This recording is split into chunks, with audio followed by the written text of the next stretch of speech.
and is rated R. The Rocky Horror Picture Show is also rated R. We're going to spend this time discussing the movie in gory detail, and along the road we will talk about some adult content and use some of our favorite swear words. You'll never be my jellicle choice. Consider yourselves warned. Welcome to Rocky Horror Minute, the podcast where we discuss the Rocky Horror Picture Show in excruciating detail, 1 minute at a time. I'm one of your hosts, Kelly. And I'm your other host, Leandra. We are discussing minute 85 of the Rocky Horror Picture Show today. Woohoo! This is a truly dynamic one. Leandra, do you care to tell us what happens? Do I? Yes. Okay. Well, they're still singing and dancing. It's going okay when we start, and it's on time. So they continue with their step, step, step kicking while singing, "We're gonna shake it till the life is gone. Rose tints my world, keeps me safe from my trouble and pain." And after the final word, they have one final kick line kick, which Columbia does super duper high compared to everyone else. And then there's an instrumental dance break.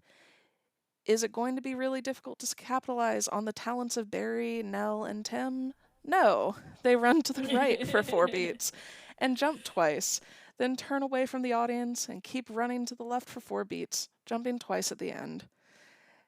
We see that Dr. Scott is doing his best to participate from the wings, moving his fully functioning legs and crossing them high, during which time the 4 ambulatory dancers have run for another 4 beats and jumped, we can assume, and then turned around, taking some readying steps in time, and then they run forward. They begin to sing again, the same words as before. "We're a wild and an untamed thing. We're a bee with a deadly sting. You get a hit and your mind goes ping. Your heart'll thump and your blood will sing." And during this part, they're doing this weird little grapevine twist thing where I more or less just tell people to keep on beat and travel for 8 fast counts. As a side note on that, New Alley, beloved cast member, cool kid, and professionally trained dancer says it's kind of a swish/delayed move and then going into a jazz passe, which I think sounds very impressive. Then there's a switch of direction where your hands make a circle and you do the same thing in the other direction. When they get to "Blood Will Sing," they hop, and the song continues with "So let the party and the sounds rock on, we're gonna shake it till the life is gone." And during those steps, they're doing a very quick step, step, step kick again, and it's smaller than before because it's in fucking double time. So they cross the stage 4 times during those 2 lines. And then we get to the last lines, "Rose tint my world, keeps me safe from my trouble and pain." And the steps during that bit go back to a slower step, step, step, kick. And right at the end, there's an editing thing where it catches them doing a kick, and then there's a change of view where you see them doing another kick followed by a spin. I'm calling this a continuity error, so sues to Mary. Dr. Scott, through all of this, is kicking around from one side of the stage to the other. And anyway, the song is over. Everyone honestly looks very pleased with themselves for finishing the song when suddenly from the back of the ballroom, Riff and Magenta come in wearing spacesuits and have brand new hairdos.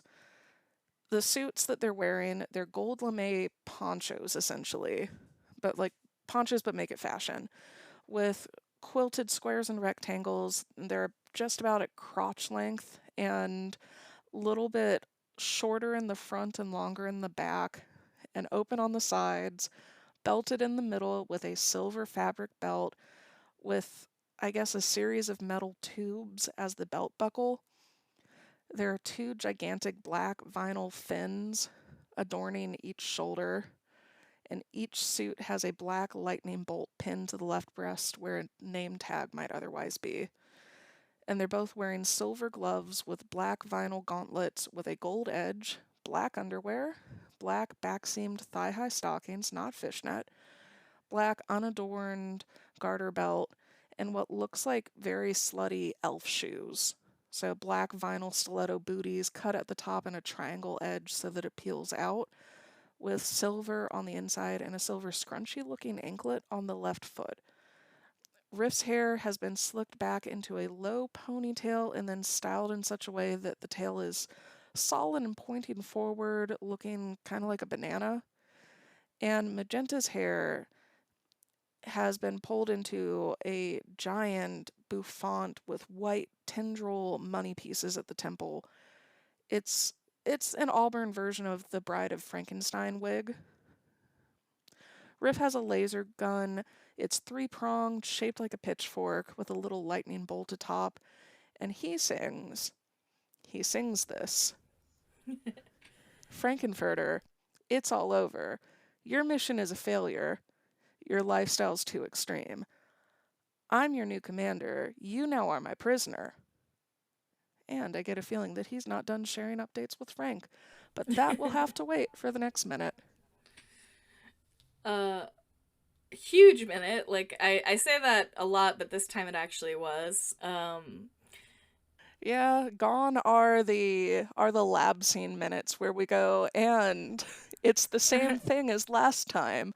So we're going to showcase these 15 Transylvanians. It's true. But that So, was long ago. now, um, Sue Blaine. Yeah. What about Sue Blaine?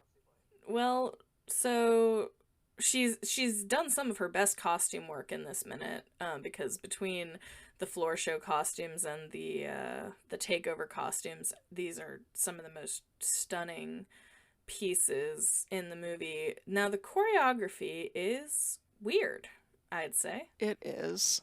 Yeah, of the kick line specifically, I should clarify. Don't and I wonder if I wonder if it's intentional, like another example of things kind of like deteriorating and getting out of control.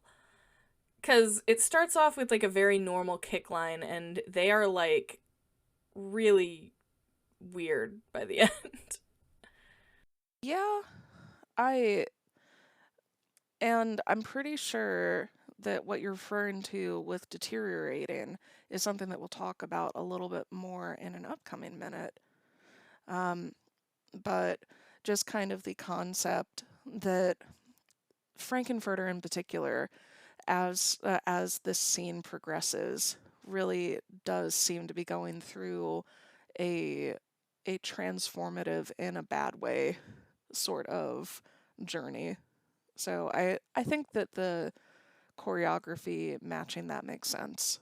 Yeah, that's fair. So maybe it was intentional. It does kind of work in a weird way, but I hate it anyway because I frequently have to do this choreography. Now, I will say this. The choreographer had a lot that they had to work around. Like Yeah. you have They were wet and slick on the and stage. you have one person who clearly can't dance at all and another person who probably writes strong mover on their audition form, and then three good dancers. The problem becomes, do you create choreography that showcases the absolute strengths, or do you do something that is dumbed down enough that everybody can do it? And I think that they tried to go with it being something that's so easy, even Peter Hinwood could do it. And I think they failed. Yeah, unfortunately they did. He's trying though, and we love him for that. We we all strive to clear that bar when playing Rocky. I really can't blame David Taguri, who was the choreographer for this, for putting forth this effort and it not quite sticking the landing. I think that there was a lot going on that you really can't get past. Yeah. I mean, I'm not sure if you knew this, but Susan Sarandon was actually quite sick when she was doing this. Oh, shut up! Shut up about her pneumonia. I hope she dies. My husband died, and he still performed King Lear. I'm sorry. Don't come for me, Patricia Quinn. So you referred to the fact that Scott is moving his legs quite a lot in this section of the movie. I think we can safely say that his legs work better than mine. Yeah, yeah. Um, so this goes back to the issue of him having Jagoff disease and potentially not needing the wheelchair, which I am not saying that if you can move your legs, you don't need a wheelchair necessarily, but I do think that if you can do all that, then he could have at least like stood up after the castle took off. You know what I mean? Well, we say that, but if I have to wear heels for more than 0 seconds, as soon as I get on the ground, I'm not coming back up. Like my knees will That's go, true. you made your choice. This is true. Perhaps, yeah, perhaps he's just a slut with bad knees or something. Maybe he just got out of a coma and his leg muscles are weak. But I like adding evidence to my portfolio that Dr. Scott is like, oh, I have Jagoff disease, and he's just actually a hypochondriac. So there we go. Yeah.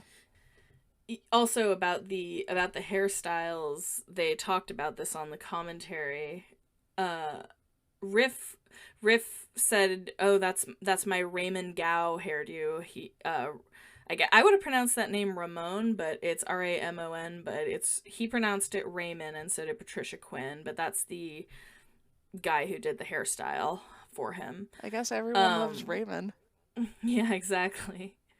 Um, but according to Richard O'Brien and Patricia Quinn on the commentary, that hairstyle was Richard O'Brien's idea. Huh. And of course Patricia's like, well, you had to do something to compete with mine because it was a best hairstyle, which it really hers is so great and iconic, and obviously based off of the Bride of Frankenstein, as you mentioned. His is not based off of anything that I'm aware of, Just a so it banana. is. Yeah, well, that's true. And they confirmed on the commentary uh that there is a coat hanger in there. Huh. Now, So, in the commentary, do they say for certain whether or not Patricia Quinn is using her real hair for that or if that is a wig? Because I know that at least the white pieces, they have to be added in. They have to be clipped in. Patricia Quinn said on the commentary, "We stood around for hours," and referring to the hairstyles. So it wasn't clear if she meant like getting her hair done, she stood around for hours, or if she meant like just that the hair had to last a while, because the full sentence she says is, "We stood around for hours, and what was that smoke? It was oil, wasn't it?" We'll talk about that in a future minute. So I'll just say that to me it really looks like a wig. I think you're right. And Yeah. the thought process behind that is her hair in the movie, and it's her real hair throughout to this point. It is about shoulder length and curly. Mhm. If you put that up, even if you tease it out Yeah. so that you're really getting a lot of volume with it, you're not going to get quite the depth of the cone of hair that is created Yeah. pushing out of the head, and the white pieces particularly, they're so like strongly white that they'd have to be like sprayed white heavily and then styled in, and it seems more likely like those white pieces might be at bare minimum added in money pieces.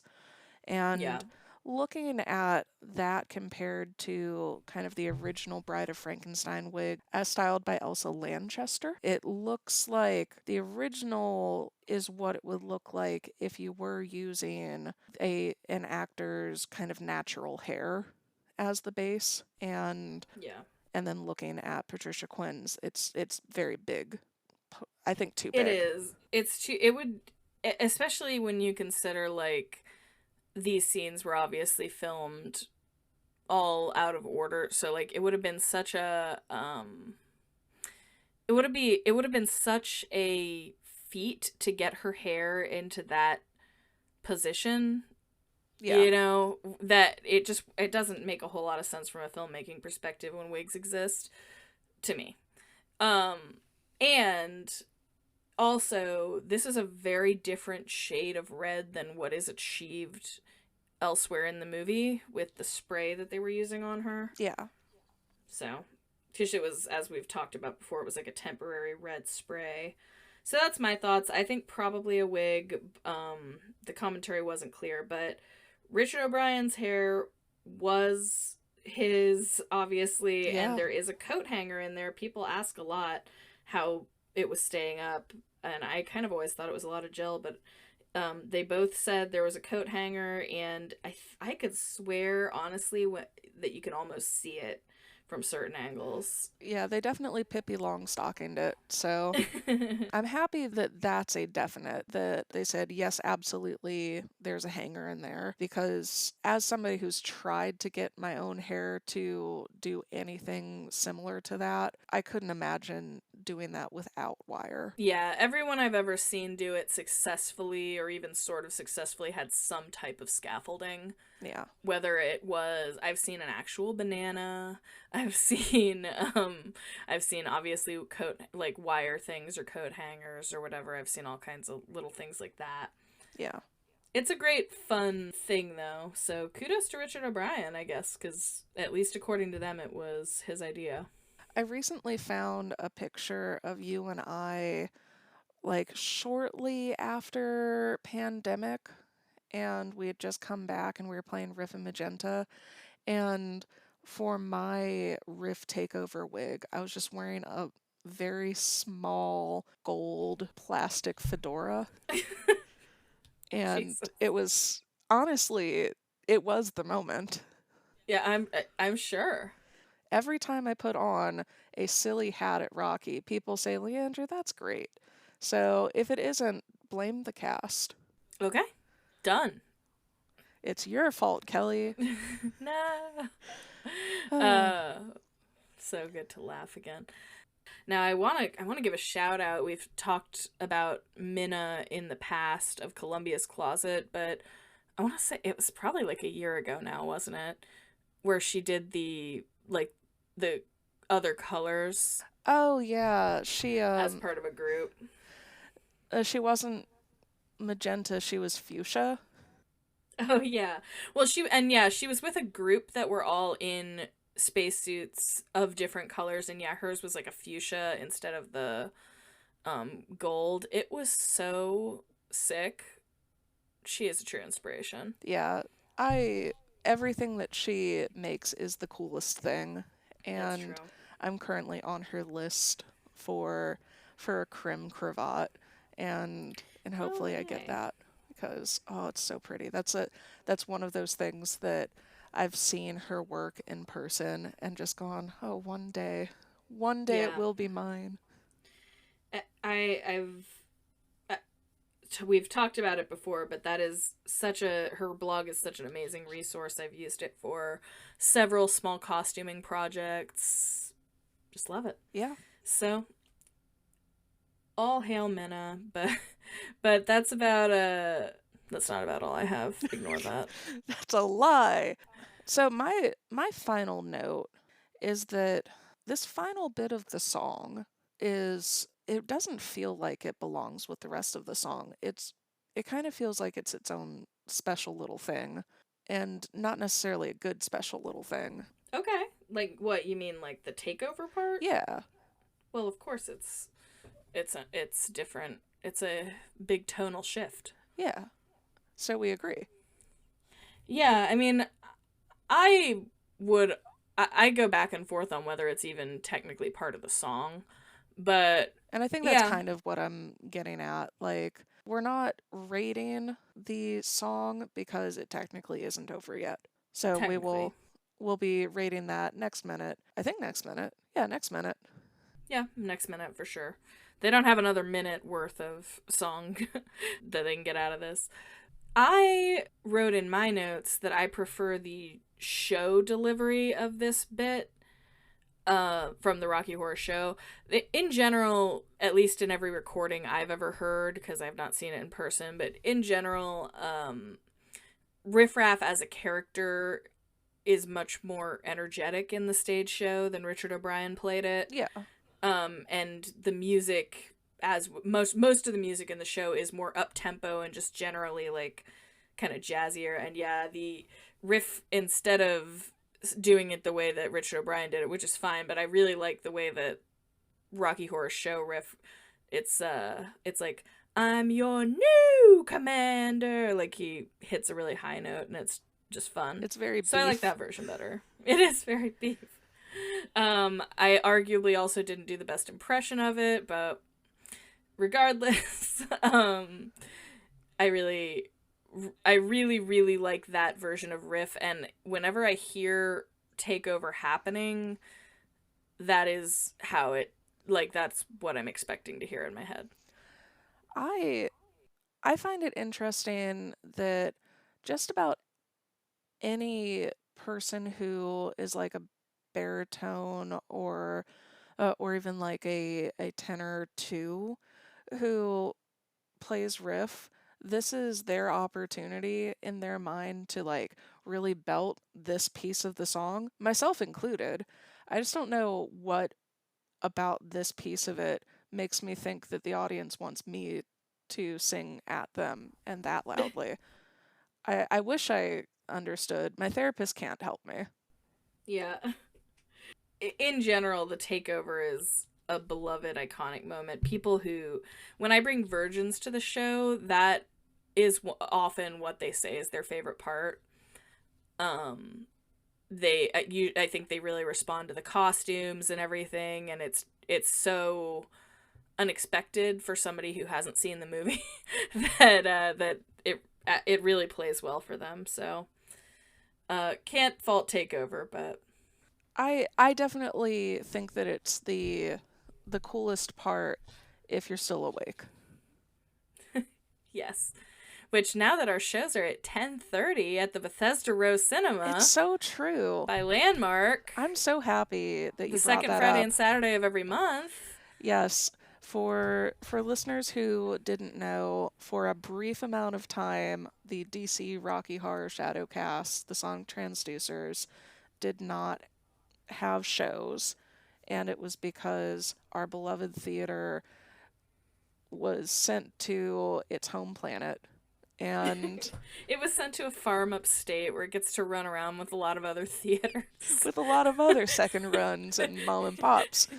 Yeah. Um, yeah, but the good news is within, I'd say, 24 hours of me getting the news, I already confirmed that we had a new home. Yeah. And yeah, we had 1 month where we didn't have shows and then immediately picked right back up. And we're still with Landmark. We We have a are. wonderful relationship with that company, and they've been very good to us. So we're very happy. And we only had to miss 1 month of shows, which is crazy. Yeah, and 10:30 is just so good. Yeah, the 10:30 thing is crazy. So if you've ever wanted to come see the Sonic Transducers, but you're old, well, now you can, and you'll be home by like a little bit after midnight. And honestly, even if you're young, tell your mom that like she doesn't have to worry that you're going to be out with all the drunk drivers. Like you'll only be out with all of the tipsy drivers. It's true. Yeah. So I only have one other note for this minute, Sure. which is that Frank's face throughout the entirety of the takeover moment is what I would call a Flemen response. And if you don't know what that is, if you've ever it different animals do it in different ways, but if you have a cat and you've ever seen your cat like smell something where like another cat was sitting or something and then it like holds its mouth open, Yeah. um my my friend and former roommate used to call that butt face. Her and her whole family did, because it was usually where another cat's butt had been that they would smell and then make that face. But yeah, if you've ever seen your cat do that, that's a Flemen response.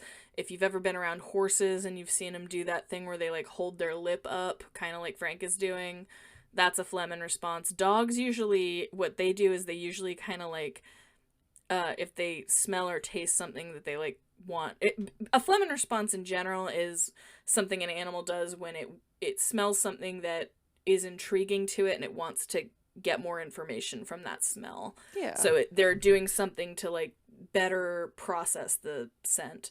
Anyway, dogs usually like chatter their teeth, but Frank is doing a classic horse phlegm in response. Um, and it's a very interesting facial expression for what is happening to him. Like imagine you're getting like mutinied and taken over or even fired at work and you're making a face as though you just smelled someone's butt. I'm having trouble picturing it. I guess you'll have to be the person who's the subject matter expert of butt smelling. Oh, already that crown was already firmly upon my head. Of the two of us, obviously Oscar, I think, probably Yes.